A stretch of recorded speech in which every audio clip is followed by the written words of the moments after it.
నమస్కారం అండి.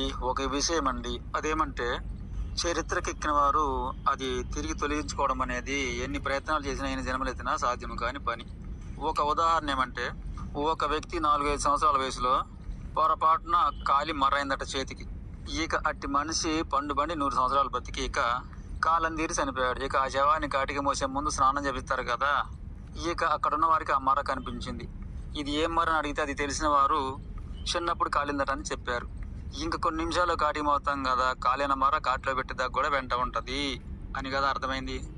అలాగే తప్పు కర్మలు చేసినా గొప్ప కర్మలు చేసినా గాంధీని చెప్పిన గాడిచెలికైనా సరే ఒక చరిత్ర మిగిలిపోయింది కదా.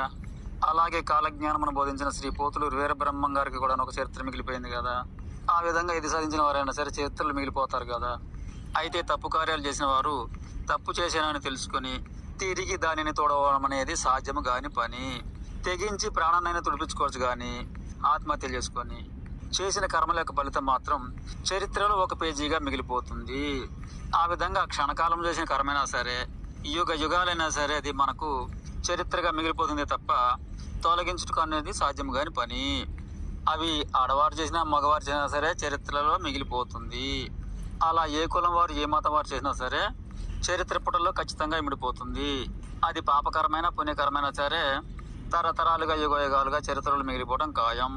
కొన్ని కుటుంబాల ద్వారా అబ్బిన సంస్కార లక్షణాలు అనేవి అది ఆడవారా మగవారా ఏ కులం వారా అని చూడదు.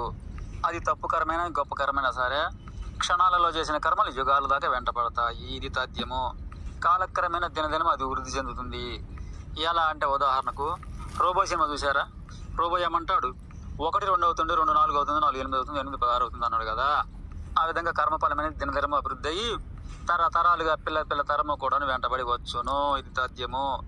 కర్మఫలం తప్పించుకుంటే దేవుడికి కూడా సాధ్యం కాని పని. అందుకే శివుడు అంతటి వాడు కూడా కర్మఫలం తప్పించుకోలేక ఒక రోజంతా కూడా మర్రి చెట్టు త్వరలో దాక్కోబడ్డాడు కదా. కర్మఫలం అనేది దేవుడిని కూడా వదిలిపెట్టలేదు కదా.